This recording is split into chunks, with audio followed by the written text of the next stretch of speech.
ইসলামের মাযহাবের নিদর্শনের তাজিম করা, সম্মান করা, আসলে আল্লাহর সম্মান করা, আল্লাহর তাজিম করা, আল্লাহর মর্যাদাকে স্বীকার করা।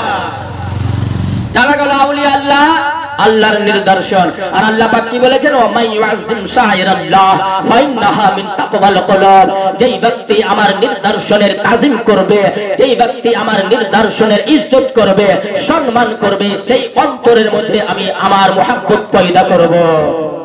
আল্লাহর মুহাব্বত পয়দা হয়। তার জন্য আমরা বলি আল্লাহ রাসূলের তাজিম নাম শুনলে তাজিম করতে হবে, আল্লাহর নবীগণের নাম শুনলে তাজিম করতে হবে, আউলিয়া আল্লাহর নাম শুনলে তাজিম করতে হবে, সাহাবায়ে কেরামের নাম শুনলে তাজিম করতে হবে, আউলিয়া আল্লাহর নাম শুনলে সম্মান করতে হবে।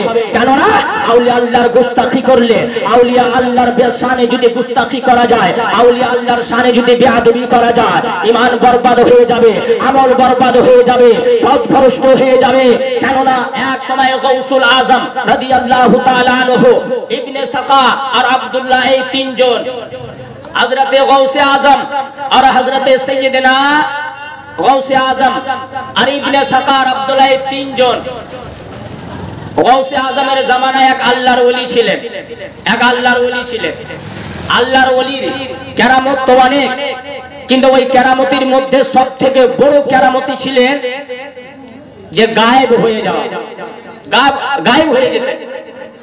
এই মাহফিলে বসে থাকতেন, মাহফিলে বসে থাকতেন, কথাবার্তা করতেন, ওয়াজ করতেন, নসিহত করতেন, বক্তব্য দিতেন, আর বক্তব্য দিতে দিতে গায়েব হয়ে যেতেন। মানুষের নজর থেকে গায়েব হয়ে যেতেন, নজর থেকে ছুপিয়ে যেতেন, মানুষ দেখতে পেতেন না। এত বড় আল্লাহর ওলি ছিলেন, নিজকে গোপনে নিয়ে চলে যেতেন, গায়েব হয়ে যেতেন। ওই গাউসুল আজম রাদিয়াল্লাহু তাআলা যখন শুনতে পেলেন এই শহরে এক আল্লাহর ওলি আছে, যে আল্লাহর ওলি কে আল্লাহ পাক এত সম্মান মর্যাদা প্রদান করেছেন, কেরামত এতটা প্রদান করেছেন, কিন্তু সবথেকে বড় কেরামতি হয়েছে গায়েব হয়ে যাওয়া, মানুষের নজর থেকে ছুটিয়ে যাওয়া। এটাই হলো বড় কেরামত। গাউসুল আজম রাদিয়াল্লাহু তাআলা আনহু আর ইবনে সাকা আর আব্দুল্লাহ, এই তিনজন মিলে ওই আল্লাহর ওলির দরবারে গেলেন।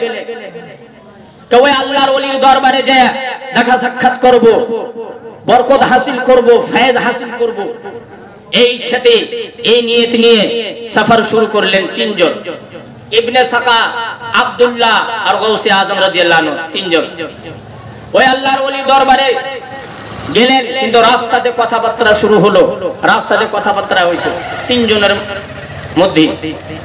ইবনে সাকা বলছে যে আমি ওই আল্লাহর ওলির দরবারে যাব, আর যাওয়ার পরে এমন একটা প্রশ্ন করব, যেই প্রশ্নের উত্তর ওই আল্লাহর ওলি দিতে পারবেন, ওই আল্লাহর ওলি দিতে পারবেন। এত কঠিন আমি প্রশ্ন করব।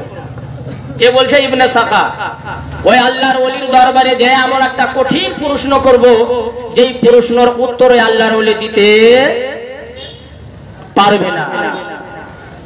তারপরে আব্দুল্লাহ বলছে, আব্দুল্লাহ বলছে কে আমি ওই আল্লাহর ওলির দরবারে যে আমি সেই আল্লাহর ওলির পরীক্ষা নিব, আমি সে আল্লাহর ওলির পরীক্ষা নিব, আসলে আল্লাহর ওলি আছেন কি না, কতটা আল্লাহ পাক সম্মান দিয়েছেন, কেরামত প্রদান করেছেন। দুজনের বক্তব্য হয়ে গেল খতম। গাউসে আজম বলছেন, গাউসে আজম বলছেন, এই ইবনে সাকা, ए अब्दुल्ला सुनो, अल्लाह वाले की दरबार में जाया जाता है, मगर अल्लाह के वली को आजमाया नहीं जाता, अल्लाह के वली का इम्तिहान नहीं लिया जाता, अल्लाह के वली को आजमाया नहीं जाता, परखा नहीं जाता। अरे अल्लाह के वली के दरबार में सिर्फ फैज हासिल करने के लिए और बरकत हासिल करने के लिए जाया जाता है, अल्लाह वाले को आजमाने के लिए नहीं जाया जाता।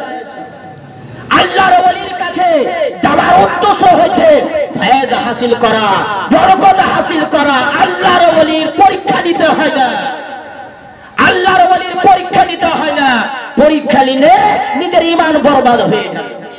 গৌসে আজম বললেন, এই ইবনে সাকা, এই আব্দুল্লাহ শোনো, আমি ওই আল্লাহর ওলির দরবারে শুধু ফয়েজ আর বরকত হাসিল করার জন্য আমি যাচ্ছি।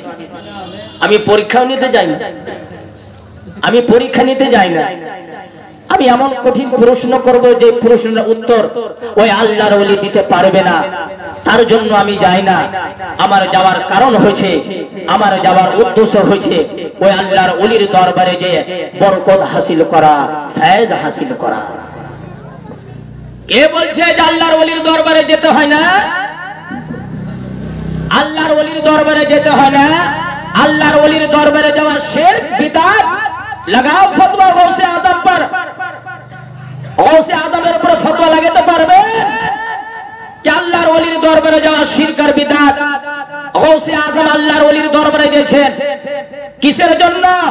ফয়েজ হাসিল করার জন্য, বরকত হাসিল করার জন্য। ইবনে সাকার নিয়ত খারাপ, ইবনে সাকার অন্তরের ইচ্ছা খারাপ, আব্দুল্লাহর নিয়ত খারাপ। আব্দুল্লাহর